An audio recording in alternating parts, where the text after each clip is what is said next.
வணக்கம், welcome to உலக தமிழா. இன்றைக்கி நம்ம பார்க்க போகிற ரெசிபி வெண்ணை தோசை. இது கர்நாடகா ஸ்பெஷல் ரெசிபிங்க. வாங்க எப்படி செய்யறதுன்னு பார்க்கலாம். வெண்ணை தோசை செய்யறதுக்கு இப்போ 2 வரமிளகா எடுத்துக்கோங்க, 2 காஷ்மீரி மிளகா. இப்போ இது ரெண்டுத்தையும் நல்லா சுட தண்ணியில் நல்லா பாயில்டு வாட்டர் எடுத்து நல்லா ஊற வச்சிடலாம். இது அப்படியே ஒரு 15 நிமிஷம் ஊறட்டும். இப்போ மிளகா நல்லா ஊறிடுச்சிங்க, 15 நிமிஷம் ஆயிடுச்சு. இந்த ஊற வச்ச மிளகாவை இதில் சேர்த்துக்கலாம். 1 கப்பு அரிசி மாவு, 1/4 கப்பு கடலை மாவு, இது கூட உருளைக்கிழங்கு, ஒரு நல்ல பெரிய உருளைக்கிழங்கு ஒன்று எடுத்து தோல் சீவிட்டு கட் பண்ணி வச்சுருக்கேன், இதை சேர்த்துக்கலாம். இதுதான் மெயினான இன்க்ரீடியண்ட்டு. 3 பூண்டு திரி, 1/2 கப்பு தயிர். தயிர் எடுக்கும்போது கொஞ்சம் ரொம்ப புளிப்பு இல்லாமல் எடுத்துக்கோங்க, அப்போ தான் நல்லாயிருக்கும். இப்போ இதை அரைச்சிக்கலாம். இதில் முதல்ல தண்ணி ஊற்றாமல் அரைச்சிட்டு அப்புறமா தண்ணி ஊற்றி அரைக்கலாம். ஏன்னா உருளைக்கிழங்குலேயே தண்ணி இருக்கும். நல்லா அரைச்சிட்டு தண்ணி பத்தலை, கொஞ்சம் கெட்டியாக இருக்கிற மாதிரி இருந்தால் அந்த மிளகா ஊற வச்ச தண்ணி இருக்குது இல்லைங்களா, இதை கொஞ்சம் கொஞ்சமாக ஊற்றி அரைச்சி எடுத்துகிட்டு வந்துடுறேன். இதை நல்லா நைஸாக அரைச்சி எடுத்துகிட்டு வந்தாச்சுங்க. இந்த ஸ்டேஜ் தான் கரெக்டான கன்சிஸ்டன்சி. இந்த மாதிரி தான் இருக்கணும். ரொம்ப தண்ணியாகவும் இருக்கக்கூடாது, ரொம்ப திக்காகவும் இருக்கக்கூடாது. இப்போ இதை நம்ம பவுலுக்கு மாற்றிக்கலாம்.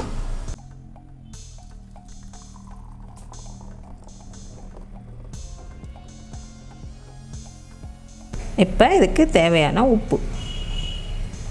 இப்போ நம்ம உடனடியாக ஊற்ற போகிறதுனால இதில் ஒரு 1/4 டீஸ்பூன் அளவுக்கு சோடா உப்பு கலந்துக்கலாம்.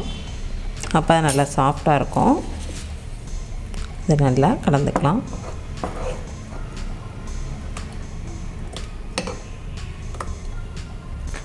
இப்போ தோசைக்கு மாவு ரெடி ஆகிடுச்சிங்க. இப்போ தவா வச்சு தோசை சுட்டுடலாம். நல்லா தவா காஞ்சிச்சு, தோசை ஊற்றிக்கலாம். இது நீங்கள் திக்காகவும் தைச்சிக்கலாம், இல்லை மெலிசாகவும் தைச்சிக்கலாம். நான் கொஞ்சம் மீடியம் சைஸில் தைச்சிருக்கேன். கொஞ்சம் தோசை வேகட்டும், வெந்தப்புறம் நம்ம வெண்ணெயை சேர்த்துக்கலாம். அதில் இது வெண்ணெய் தான் மெயினே. இது கர்நாடகாவில் ஃபேமஸாக இருக்கிற தோசை.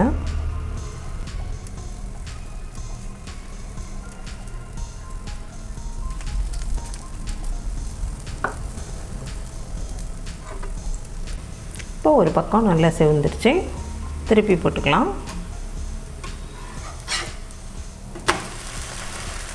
எவ்வளோ ரெட்டாக இருக்குது பாருங்கள். இப்போ இந்த பக்கமும் செவந்துருச்சு.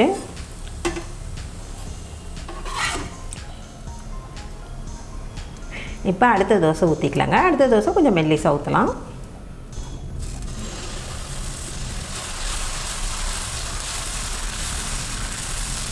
எந்த அளவு தேய்க்க முடியுமோ அந்த அளவு தேய்ச்சிக்கலாம். இப்போ கொஞ்சம் வேகட்டும்.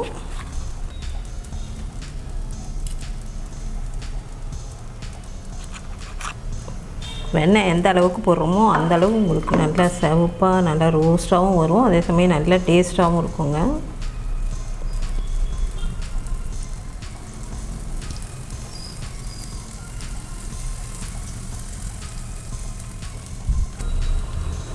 திருப்பிடலாம்.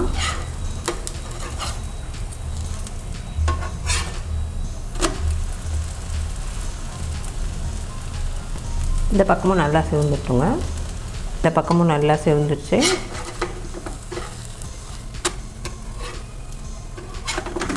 இப்போ நமக்கு சுவையான வெண்ணை தோசை ரெடி. வெண்ணை தோசை சூப்பராக ரெடி ஆகிடுச்சிங்க. இதுக்கு தொட்டுக்க நான் தேங்காய் சட்னி வச்சுருக்கேன். தேங்காய் சட்னியோடு சேர்த்து சாப்பிடும்போது அட்டகாசமான டேஸ்ட்டில் இருக்குங்க. நீங்களும் உங்கள் வீட்டில் இதை ட்ரை பண்ணி பார்த்துட்டு உங்கள் கருத்துக்களை எங்களுக்கு தெரியப்படுத்துங்க. நன்றி, வணக்கம்.